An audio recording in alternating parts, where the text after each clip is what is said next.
नमस्कार, मैं हूं पूजा सिंह। स्वागत है आप सभी का आपके अपने राजपथ और बुलंद आवाज पर। दोस्तों, जैसे जैसे गर्मी बढ़ती जा रही है, तापमान बढ़ता जा रहा है, उसी तरीके से सियासी पारा भी काफी तेजी के साथ बढ़ रहा है। अभी तक 2024 लोकसभा चुनाव के केवल 2 फेजेस का चुनाव हुआ है, पहला चरण और दूसरा चरण। अभी 5 चरण होने बाकी हैं। पहले और दूसरे चरण के चुनावों को लेकर के अगर हम देखें, जिस तरीके से उसका असर रहा है, जो प्रतिक्रिया सामने आई है वो ये आई है कि मतदान प्रतिशत काफी कम होने के कारण कुछ जगहों पर तो बहुत चौंकाने वाला मतदान प्रतिशत कम रहा है। उसके बाद से भारतीय जनता पार्टी में और एनडीए में एक बेचैनी का माहौल देखा गया। उन्हें शायद उम्मीद नहीं थी, उनको लगता था कि पहले चरण में ही छप्पर फाड़ करके वोटिंग होगी और जिसका सीधा सीधा फायदा भारतीय जनता पार्टी उनके सहयोगी दल जो पूरा एनडीए है उसको होगा। लेकिन पहले चरण में ही मतदाताओं ने काफी निराश किया। खासतौर पर हम उत्तर प्रदेश की बात करें, पश्चिमी उत्तर प्रदेश की, तो वहां पर मतदान उस तरीके से नहीं हुआ जिस तरीके से होना चाहिए था और जिस तरीके से शायद भारतीय जनता पार्टी उम्मीद कर रही थी। प्रधानमंत्री नरेंद्र मोदी उम्मीद कर रहे थे, मुख्यमंत्री योगी आदित्यनाथ आस लगाए बैठे थे, उस तरीके से नहीं हुआ। हालांकि दावा तो इसी बात का किया जा रहा है कि उत्तर प्रदेश की 80 में से 80 सीट हम जीत रहे हैं और हम जीतेंगे, 4 तारीख को सब कुछ साफ हो जाएगा। इस तरीके के दावे बीजेपी की तरफ से लगातार आ रहे हैं। लेकिन पहले चरण का हश्र देखने के बाद शायद स्थिति को भांपते हुए एक बार फिर से पलटा खाया बीजेपी ने, प्रधानमंत्री नरेंद्र मोदी ने। वो अपना पुराना राग लेकर के आ गए, हिंदू और मुसलमान वाला। लोगों को डराने का जो उनका एजेंडा रहा है शुरू से, उस पर एक बार फिर से फोकस करने का प्रयास किया प्रधानमंत्री नरेंद्र मोदी ने। और इसी बीच में लोगों को भड़काने की भी कोशिश की, खास तौर पर महिलाओं को, कि अगर कांग्रेस सत्ता में आ गई तो आप लोगों के मंगलसूत्र छीन लिए जाएंगे, कांग्रेस आपका मंगलसूत्र छीन लेगी और आपकी संपत्तियां ले लेगी, जिसे वो मुसलमानों में तकसीम कर देगी, ऐसा कर देगी, वैसा कर देगी, ब्ला ब्ला ब्ला। जिस तरीके से इनका एक कहना चाहिए एक घिसा पिटा एक रिकॉर्ड जो होता है उसको बजाने की कोशिश की दूसरे चरण से पहले। लेकिन दूसरे चरण की वोटिंग ने और ज्यादा हैरान कर दिया। इनका ये जो कार्ड है ये एक बार फिर से फेल होता हुआ साबित हुआ, क्योंकि मतदान प्रतिशत और ज्यादा कम हो गया पहले के मुकाबले, पहले चरण के मुकाबले। तीसरे चरण का चुनाव 7 मई को होना है। अब ऐसे में उत्तर प्रदेश के मुख्यमंत्री योगी आदित्यनाथ का बयान आ जाता है और वो इस चुनाव में हिंदू, मुसलमान, कांग्रेस, मंगलसूत्र, संपत्ति सब कुछ करने के बाद अब पाकिस्तान की एंट्री भी करा देते हैं, पाकिस्तान को भी घसीट करके ले आते हैं बीच में।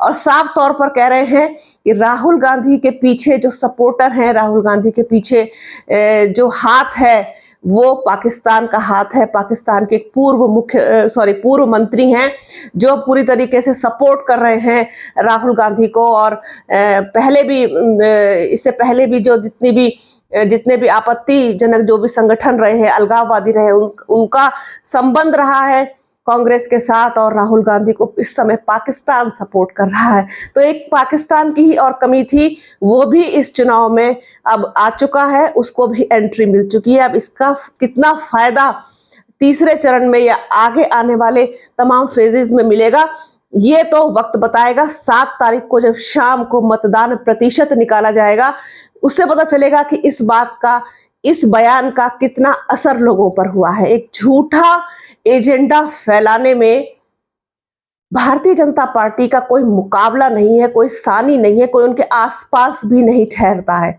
जिस तरीके से ये लोग दूसरों के बारे में भ्रामक चीजें तैयार करते हैं, डराने की कोशिश करते हैं, संपत्ति छीनने की बात करते हैं, जब्त करने की बात करते हैं, मंगलसूत्र छीनने की बात करते हैं, हिंदू मुसलमान करने की बात करते हैं, पाकिस्तान को ले आते हैं बीच में। इनके पास अपने मुद्दे नहीं है, क्योंकि अपनी कोई उपलब्धियां नहीं है। ऊपर से रही सही कसर इस वक्त जो एक हॉट टॉपिक है वो है कोविशील्ड के जितने भी साइड इफेक्ट्स हो रहे हैं। इतनी जल्दी बहुत जवान लोगों की मौत हो रही है हार्ट अटैक से, कार्डियक अरेस्ट से। उसने तमाम सवालिया निशान बीजेपी और प्रधानमंत्री मोदी के ऊपर लगा दिए हैं। वैक्सीनेशन के सर्टिफिकेट से उनकी फोटो गायब हो गई है।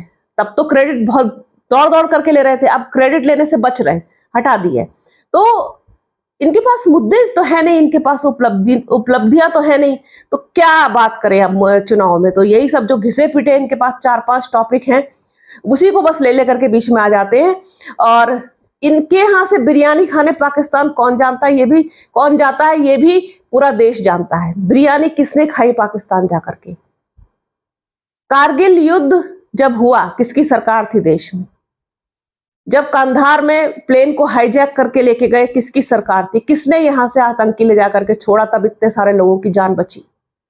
पुलवामा अटैक किसकी सरकार में हुआ? कितने सारे हमारे जवान शहीद हो गए। इतना बड़ा किसान आंदोलन किसकी सरकार में हुआ? हमारे इतने सारे किसानों की शहादत हुई, सबको पता है।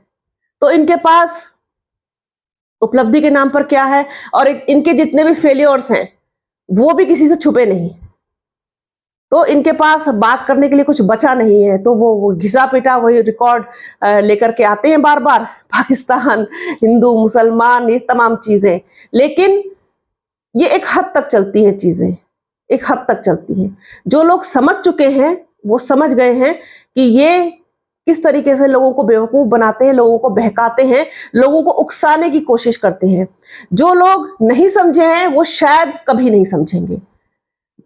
जब प्रतिशत निकाला जाएगा ना कि कौन वोटर, किसको कितना वोट मिला, किसका कितना वोट कम हुआ, कौन लोग हैं जो इनको वोट करने नहीं निकले, वो वोटर कौन से हैं, सारी चीजें आएंगी निकल के सामने, एक एक करके सारी चीजें आएंगी, तब उसका अनुमान लगाया जाएगा। मैं यहाँ बिल्कुल भी ये नहीं कह रही हूँ कि सरकार कौन बनाएगा, कौन पहले फेज में अच्छा किया है, कौन सेकंड में अच्छा किया है, कौन थर्ड में अच्छा करेगा। ये सब चीजें आकलन से बाहर हैं फिलहाल। हाँ, जो चीजें सामने दिखाई देती है, जैसे मतदान प्रतिशत हो गया, जिस तरीके से लोगों का उत्साह कम होना हो गया, लोगों का उदासीनता हो गई, लोग बाहर नहीं निकल रहे घर से वोटिंग करने के लिए, वोटर लिस्ट में तमाम तरीके की गड़बड़ियां पाई जा रही हैं, ईवीएम मशीन कई जगह खराब मिली है। ईवीएम मशीन का अलग मुद्दा है जिसमें बहुत गड़बड़ होने की बात कही जाती है, लेकिन वो चीज पर बात नहीं करना चाहूंगी। अब यहाँ पे खराब मिली है कई जगह पर, हालांकि दूसरे चरण में इस तरीके की शिकायतें कम आई, लेकिन फिर भी होता है। इतना बड़ा चुनाव है, इतना बड़ा इलेक्शन है, लाखों ईवीएम मशीन इस्तेमाल होती हैं, उसमें से कुछ खराब भी हो सकती है, क्योंकि इलेक्ट्रॉनिक मशीन है, कभी भी खराब हो सकती है। मैं खराब होना ईवीएम का स्वीकार करती हूँ, बाकी उसमें क्या कुछ हो सकता है वो एक अलग इशू है। जनता जिसको वोट देती है डेफिनेटली वो जीतता है, और 2 बार से जनता ने बम्पर वोट इनको देकर के जिताया है, इसमें कोई शक नहीं है, कहीं से कहीं तक भी कोई शक नहीं है। सबका मतदाता टूट करके इनकी तरफ गया, चाहे फिर वो बहुजन समाज पार्टी हो, उनका मतदाता भी टूट करके इनकी तरफ गया, समाजवादी पार्टी का टूट के इनकी तरफ गया, कांग्रेस का टूट के इनकी तरफ गया, लोक दल का टूट करके इनकी तरफ गया था। सब गए थे, सब एक सिरे से सब गए थे, इसमें कोई शक नहीं है। तभी इतनी प्रचंड जीत होती है, चाहे वो 2014 की हो, चाहे 2019 की हो, चाहे 2017 की हो, चाहे 2022 की हो, तनिक भर भी संदेह नहीं। अब क्या हो गया है, जैसा मुझे लगता है, जो मैं महसूस करती हूँ, जो मैंने आकलन किया है, जो मैं पढ़ती हूँ, जो मैंने एनालिसिस निकाला है, इनके प्रति लोगों में विश्वास कम हुआ है, इनकी क्रेडिबिलिटी पर प्रश्न चिन्ह लगा है, इनके प्रति लोग अब उदास हैं, इनके प्रति लोग उदासीनता दिखा रहे हैं, इनके प्रति लोगों में अब उत्साह नहीं है, लोग इनके झूठ से, जुमलों से तंग आ गए हैं। ये जो सेंटेंसेस 4-5 मैंने बोले हैं, ये सत्य है, सच है। अधमन से वोट दें, वोट ना दें, वोट देने ना निकले, उसमें लॉस इनका है। लेकिन ये इस बात को जान चुके हैं कि वोटिंग कम हो रही है, लोग नहीं निकल रहे हैं, आप ही के लोग नहीं निकल रहे हैं, ये आपके लिए खतरे का निशान है, खतरे की घंटी है। आगे आने वाले जो 5 फेजेस बचे हैं उसमें चीजों को कैसे बैलेंस किया जाए, क्योंकि बीच वाला जो उत्तर प्रदेश का हिस्सा है जहां पर तीसरे चरण में वोटिंग होगी, वो हिस्सा शाहजहांपुर हो गया, हरदोई हो गया, आपका बरेली, आंवला, बदायूं, ये सब चीजें हो गई। यहाँ पर ये बीजेपी का गढ़ माना जाता है, ये वाली जो बेल्ट है। लेकिन इसके बाद जब पूर्वांचल शुरू होता है, लखनऊ से आगे की मैं बात कर रही हूँ, तो वहां पर भी इनकी हवा हमेशा टाइट रहती है। पहले भी आप इस चीज को देख चुके हैं, नोटिस कर चुके हैं। तो वो चीजें कैसे बैलेंस होंगी, तो इस तरीके के बयान इनको इस वक्त देने बहुत जरूरी लग रहे हैं कि अगर हम फिर से एक बार हिंदू मुस्लिम करें, एक बार फिर से पाकिस्तान को बीच में लेके आए, तो शायद लोगों की भावनाएं जागे, और वो भावनाएं जो होती है ना, वो इंसान को मजबूर करती है फिर कि नहीं नहीं, ये तो कोई और अगर आ गया तो फिर देश खतरे में पड़ जाएगा और ऐसा हो जाएगा वैसा हो जाएगा, इसलिए यही ठीक है, इनको वोट देते हैं। तो इस तरीके की चीजें लाने की कोशिश ये बार बार करते हैं, बार बार इस चीज को बीच में लेकर के आते हैं, कभी किसी के साथ पाकिस्तान को बता देते हैं, कभी किसी के साथ चाइना को बता देते हैं। ये इनका एक कहना चाहिए कि एक मतलब शगल बन गया है इनका, जो ये इस तरीके की बयानबाजी करते हैं कि राहुल गांधी के साथ पाकिस्तान है, ऐसा कहना है। उत्तर प्रदेश के मुख्यमंत्री योगी आदित्यनाथ का चुनाव है, चुनाव में सब तरीके की बातें, सब तरीके के बयान, इस तरीके के सब चलते हैं, लेकिन इस तरीके से पूरी तरीके से किसी पर ब्लेम लगा देना कि उसके साथ ये है, उसके साथ ये है, जिसके लिए जानी जाती है भारतीय जनता पार्टी, इसमें कुछ मुझे कुछ हैरत अंगेज सा कुछ नया नहीं लगता। लेकिन जैसा वो बयान उन्होंने दिया, वो चीज अपने दर्शकों तक पहुंचानी जरूरी थी कि चुनाव में सब कुछ करने पर आमादा है भारतीय जनता पार्टी।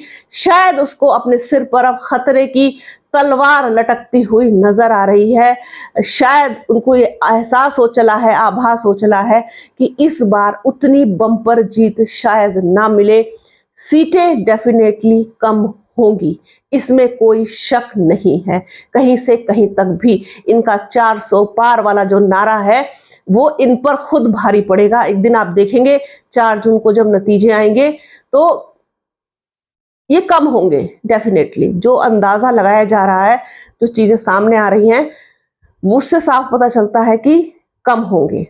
कितने कम होंगे ये हम और आप दोनों मिलकर के देखेंगे 4 जून को। तब तक बने रहिए राजपथ और बुलंद आवाज के साथ। हमारे चैनल को लाइक कीजिए, शेयर कीजिए, सब्सक्राइब कीजिए, बेल आइकन जरूर दबाइएगा। अपना और अपनों का बहुत ख्याल रखिए। जल्द मिलूंगी आपसे एक नए वीडियो में, एक नए मुद्दे के साथ, एक नई चर्चा में। तब तक के लिए जय हिंद।